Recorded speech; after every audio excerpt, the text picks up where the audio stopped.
Bonjour mes amis, que le Saint-Esprit vienne illuminer la compréhension pour que tous nous puissions comprendre sa volonté. Voyez, nous sommes en train de parler que Dieu est esprit.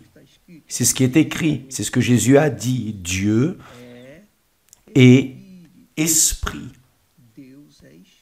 Dieu est esprit. Jésus a aussi dit, ceux qui sont nés d'eau et de l'esprit, qui est né de la chair et chair, qui est né de l'esprit, du Saint-Esprit, est esprit. Dieu est esprit.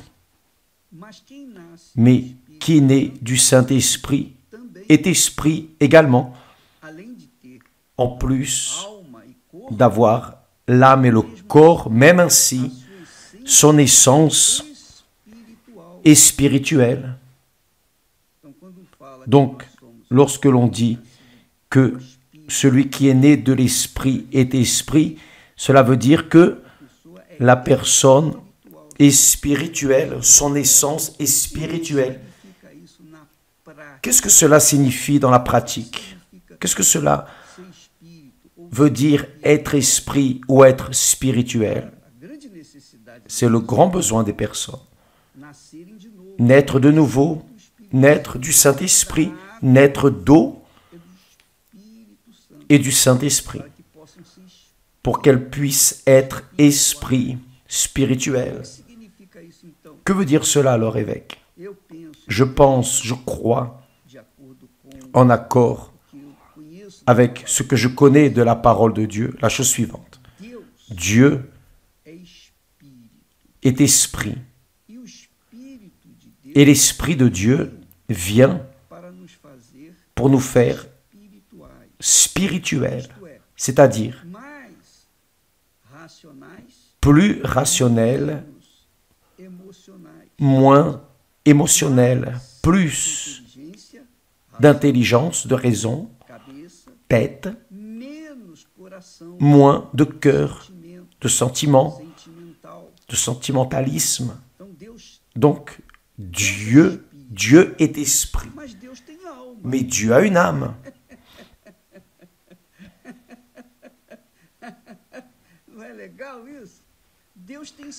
Dieu a des sentiments. Saviez-vous cela? Oui, Dieu sent. Dieu aime, Dieu souffre.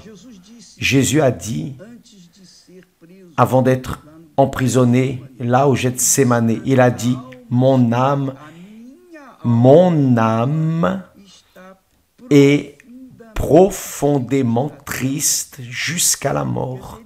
C'est-à-dire qu'il sentait la tristesse, il a senti la tristesse, tant de tristesse qu'il a demandé au Père 3 fois d'éloigner cette coupe. Imaginez-vous la douleur que Jésus a sentie dans son âme, qu'il était en train de sentir. Donc Dieu est esprit, mais il a une âme. Nous sommes esprits spirituels, c'est-à-dire qui est né du Saint-Esprit, est esprit, mais il a une âme, c'est-à-dire il ressent, il s'émeut, enfin. Donc vous devez comprendre que l'Esprit de Dieu vient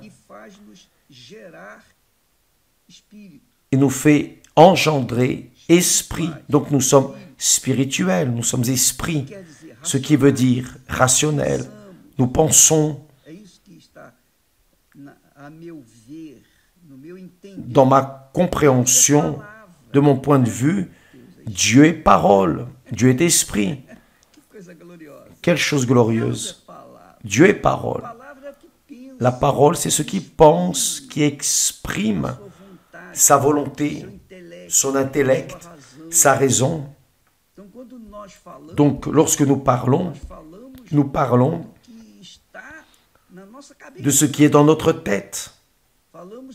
Nous parlons du rationnel. Cela est esprit. Et lorsque nous parlons des choses spirituelles, nous sommes spirituels. Et lorsque nous sommes spirituels, nous parlons des choses spirituelles. Dieu est aussi esprit et il parle. Il nous passe la sagesse, la compréhension, la direction, l'intelligence. C'est lui qui donne l'intelligence à l'être humain, à tout être humain. Il donne l'intelligence aux bons et aux mauvais. Il donne l'intelligence à tous. Beaucoup de personnes, évidemment, utilisent leur intelligence pour le mal. Mais Dieu n'a pas ordonné de faire le mal. Il a donné l'intelligence, la raison, la capacité intellectuelle pour que la personne puisse faire le meilleur pour le bénéfice de tous. Dieu a donné le soleil. Le soleil est pour tous, pour les bons et les mauvais. Le soleil vient même pour ceux qui haïssent Dieu, mais il vient. Le soleil, la lune, les étoiles, la nature, l'air, l'oxygène que nous respirons.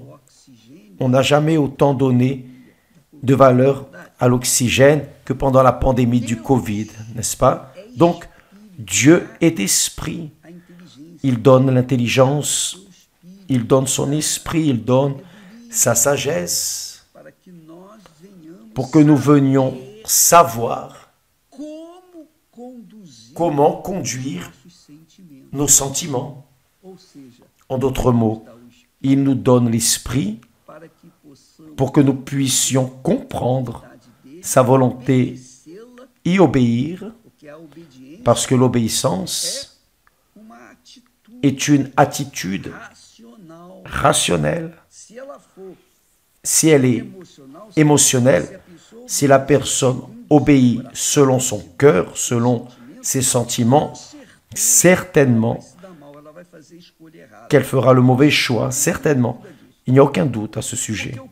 Parce que le cœur, Dieu lui-même dit, est trompeur, c'est-à-dire l'âme humaine sent, elle veut sentir, elle aspire à sentir. Donc quand la personne prend une décision sur la base du cœur, vous pouvez être sûr qu'elle va souffrir et va gémir si elle ne meurt pas. C'est la réalité, parce que parfois la personne prend une décision dans le cœur qui l'amène à la mort. Parce que le cœur est trompeur et perverse, dit l'Éternel. Qui le connaîtra? Qui le connaîtra? Dieu parle à ce sujet.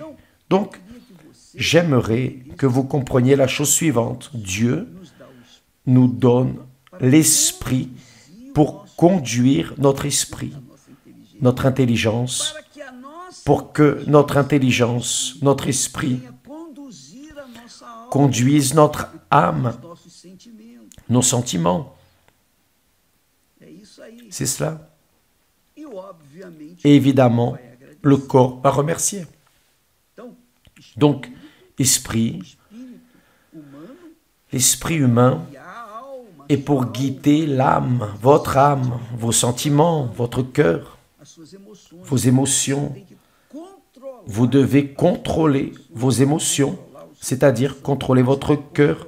Vous devez contrôler les désirs, les convoitises, parce que Jésus a dit que du cœur viennent l'adultère, le vol, la prostitution. Du cœur viennent les péchés. Du cœur sortent les mots. Si la personne a un cœur nouveau, de son cœur nouveau sortent les paroles de Dieu, mais du vieux cœur sortent les paroles du monde. Donc, quand une personne a l'Esprit de Dieu, qu'elle naît de Dieu, c'est-à-dire qu'elle naît du Saint-Esprit, elle est spirituelle.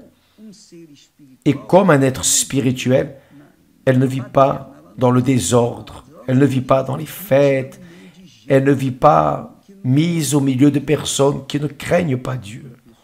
Quand la personne est rationnelle, spirituelle, plutôt lorsqu'elle pense en accord avec les pensées de Dieu, elle est une créature différente des autres personnes. Parce que les autres personnes pensent selon le cœur, qui est chair également. Le cœur, c'est la chair. La chair, c'est le cœur. Donc, quand une personne reçoit le Saint-Esprit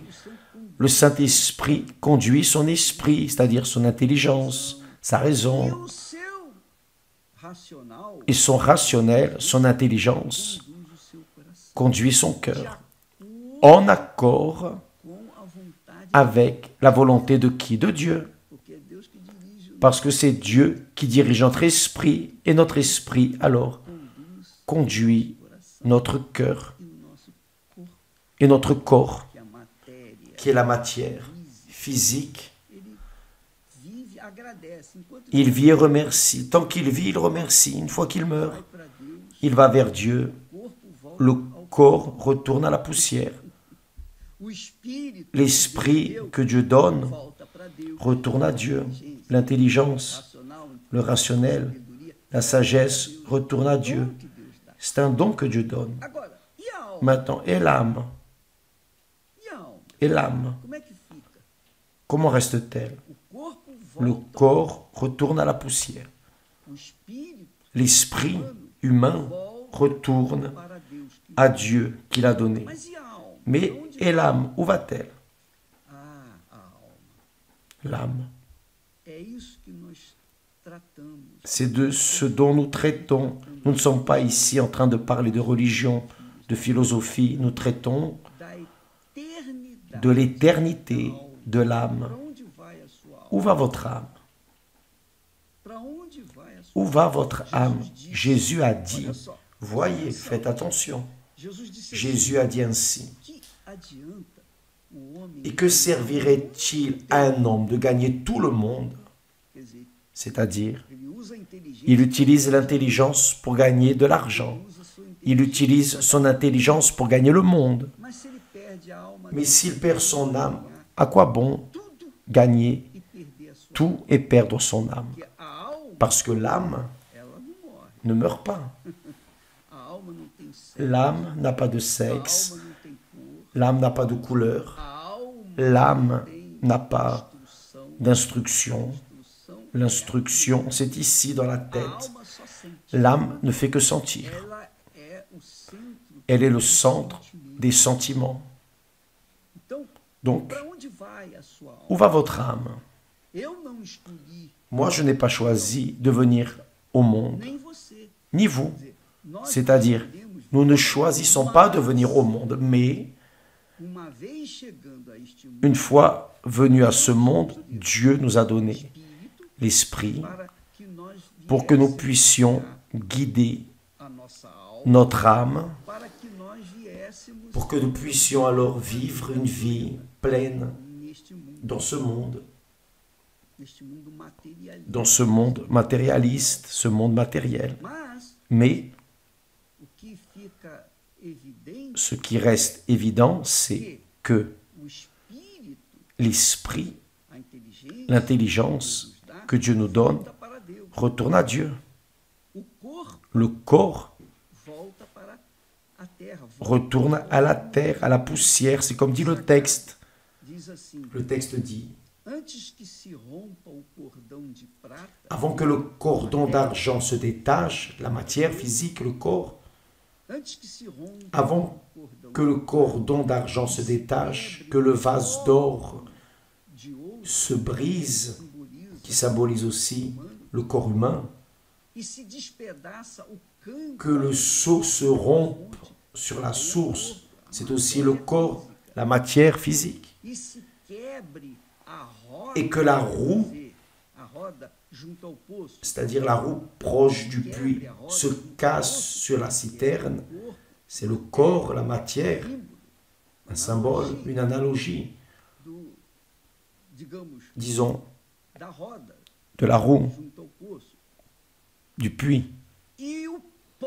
Avant que la poussière, il appelle le corps, de poussière, la matière physique, la poussière, retourne à la terre comme elle y était, Donc, le corps, ce corps que vous voyez ici, maintenant, en ce moment, en direct, ce corps que je ne vois pas, je sais qu'il est là. Alors, ce corps retournera à la poussière. Tout le monde sait cela. Je ne parle pas d'une nouveauté, c'est normal. Chaque jour qui passe, plus nous nous approchons de la poussière. Et grâce à Dieu, que cela soit aujourd'hui pour moi, si c'était aujourd'hui dans mon cas. Pourquoi? Parce que je veux me rencontrer avec mon Seigneur et vivre l'éternité avec lui. Tant que je serai ici sur terre, il faut supporter les défis. Mais la poussière, qui est le corps, qui est symbolisé par le cordon d'argent, par le vase d'or, symbolisé par le seau de la source, symbolisé par la roue proche de la citerne, tout cela retourne à la poussière. Cependant, il ne parle pas de l'âme, parce que qui décide de l'âme, c'est nous. Comme je l'ai dit, nous n'avons pas décidé de venir dans ce monde. Je n'ai pas choisi de venir au monde. Mais une fois étant dans ce monde, j'ai un pouvoir, une autorité de définir le destin de mon âme. De mon esprit, il est déjà de Dieu. L'intelligence est déjà à Dieu. Mon corps est déjà à la poussière, à la terre. Mais mon âme, votre âme, vous seul, qui avez un esprit, vous seul, bien sûr, tous ceux qui ont l'esprit, qui ont une intelligence, non le Saint-Esprit, je ne me réfère pas au Saint-Esprit, mais tous ceux qui ont l'intelligence ont le droit de choisir le destin de leur âme. Parce que le corps se défait. Le corps physique, l'esprit que Dieu nous donne, qui est l'intelligence, la raison, la capacité de raisonner et de choisir le destin de l'âme, cela retourne à Dieu. Mais l'âme, non. L'âme, que sera-t-il de l'âme? Chacun doit décider pour soi-même. Personne ne peut décider pour l'autre. Donc, Jésus dit, à quoi bon gagner le monde entier et perdre son âme? Et perdre son âme. Donc nous savons, selon les textes bibliques, vous pouvez lire dans l'histoire de Lazare et du riche. Lazare qui était un pauvre et misérable, malade, infirme, affamé, désespéré, qui vivait avec les chiens, malade, de la tête aux pieds. Lazare vivait à la porte du riche, qui était extrêmement riche, qui se revêtait de pourpre, de fin lin et mangeait les meilleurs mets de ce monde. Les deux étaient de la postérité d'Abraham, mais le riche était juste de la postérité d'Abraham. Le pauvre Lazare, en plus d'être de la postérité, il était fils d'Abraham à cause de sa foi dans le Dieu d'Abraham, le Dieu d'Isaac, le Dieu d'Israël. Donc, lorsqu'ils sont morts, l'âme de Lazare est venue être cherchée par deux anges. Quelle merveille! L'âme de Lazare, les anges, deux anges sont venus chercher l'âme de Lazare. Mais le riche est mort et en enfer, dit le texte sacré, c'est-à-dire Il n'est pas dit que 2 anges sont venus le chercher, ni ne l'ont emmené en enfer. Non, mais son âme a été menée en enfer, évidemment, par les démons. Et en enfer, il a dit, Père Abraham. Maintenant, il a reconnu.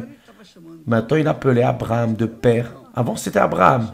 Maintenant, il appelait, mais il n'était pas fils. Et alors, il a dit, dis à Lazare de mouiller la pointe de son doigt dans l'eau et qu'il vienne rafraîchir ma langue. Je comprends que le riche, là en enfer, avait une langue. Cette langue, c'était une langue indestructible. Je ne sais pas quel genre de corps cela est, mais ce n'était pas un corps comme celui que nous avons ici dans ce monde. Il avait un corps qui était indestructible. Et il a demandé une goutte d'eau parce qu'il était dans le tourment. Donc, le riche continue en tourment. Lazare continue dans le sein d'Abraham. Et votre âme, où va-t-elle? Va-t-elle dans les bras de notre Seigneur et Sauveur Jésus-Christ? Où va-t-elle être châtiée, confinée à l'éternité du tourment? Par exemple, les personnes qui ont des problèmes de dépression, les personnes qui ont une dépression, que veulent-elles? Elles veulent en finir avec leur vie. Beaucoup essaient de se suicider. Aujourd'hui, on officialise le suicide. Mais quand la personne meurt, c'est le corps qui meurt, juste le corps physique, qui est le cordon d'argent, symbolisé par le cordon d'argent, le vase d'or, le seau, la source, la roue de la citerne. C'est le corps qui se défait, mais l'esprit, l'intelligence, retourne à Dieu. Et l'âme, où va-t-elle? Où va votre âme? Le pauvre Lazare n'est pas allé au ciel parce qu'il était pauvre, non. Ni le riche n'est allé en enfer parce qu'il était riche, non. Le pauvre est allé au ciel parce qu'il croyait, il vivait une foi intelligente, il vivait en croyant dans le Dieu d'Abraham. Et à cause de cela, il a maintenu son âme soumise, l'âme criant, demandant du secours. Certainement. Pourquoi ne voles-tu pas? Pourquoi ne fais-tu pas ceci ou cela? L'âme était là. Mais il s'est maintenu ferme dans la foi, sa foi dans le Dieu d'Abraham. Tandis que l'âme du riche était très satisfaite, elle avait tout. C'était le grand problème du riche. Et parce qu'il avait tout, il ne pensait pas qu'il avait le besoin d'avoir une foi, de dépendre de Dieu, dépendre de la foi en Dieu, le Dieu d'Abraham. Et là, alors, chacun a eu son destin choisi par soi-même. Chacun a choisi pour soi-même. Il a choisi où? Dans la tête. Donc c'est dans la tête que nous choisissons.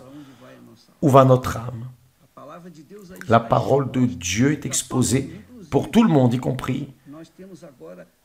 D'ailleurs, nous avons maintenant la Bible fidèle en audio. Pour les personnes qui ne savent pas lire, alors c'est là, elle est disponible. Les personnes qui ont des difficultés dans la lecture, la parole de Dieu est là. En audio pour toutes les personnes, disponible. La parole de Dieu est dans le monde entier.